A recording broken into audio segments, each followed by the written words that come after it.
Nail இல்லாதவங்க தான் nail சேர்க்கணும். அதுக்காக தான் இந்த மாதிரி ப்ராடக்ட்டை கண்டுபிடிச்சதே. இதையும் நீங்கள் குறை சொன்னீங்கன்னா நாங்கள் என்ன பண்ணுறது? 290 only. 300 ரூபாய் ரவுண்ட் ஃபிகரை வச்சா கூட 5000 ரூபாய் சார்ஜ் பண்ணுறாங்களாம். நல்லா இருக்குல்ல. ஆனால் எனக்கு இந்த மாதிரி நெயில் மேலே இந்த மாதிரி நம்ம நகத்து மேலே அந்த ஆர்டிஃபிஷியல் நெயில் வச்சால் ஏதோ பாரமாக வச்ச மாதிரி ஃபீலாக இருக்கும். அதே மாதிரியே ஐலைஷஸ் வச்சா கூட எனக்கு பாரமாக இருக்கும் என் கண்ணு. அப்புறம் நம்ம கையை வந்து இப்போயே தான் யூஸ் பண்ணணும். அந்த கேட் எல்லாம் பார்ப்போம்ல ஒரு மாதிரி பிஹேவ் பண்ணுவோம், அந்த மாதிரி பிஹேவ் பண்ணுவேன் நான். என்னது இது? இல்ல ஒரு 5 அறிவு இருக்கிற கேட்டுக்கு அப்படி ஃபீல் ஆகுதுன்னா ஒரு 6 அறிவு இருக்கிற நமக்கு என்னென்னலாம் ஃபீல் வரும். எவ்வளோ யோசிக்க வேண்டியிருக்கு பார்த்தீங்களா? என்னது அது? ஐப்ரோ பண்ற பிளேடா? Eyebrow razor. ஐப்ரோ சேவ் பண்ற பிளேட்.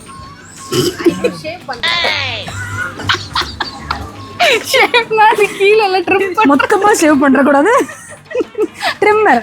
ஐப்ரோ ரேசர் மொத்தமா ஷேவ் பண்ண மாதிரி தான் இருக்கும். அதனால நானே மைக்ரோ பிளேடிங் பண்ணேன்.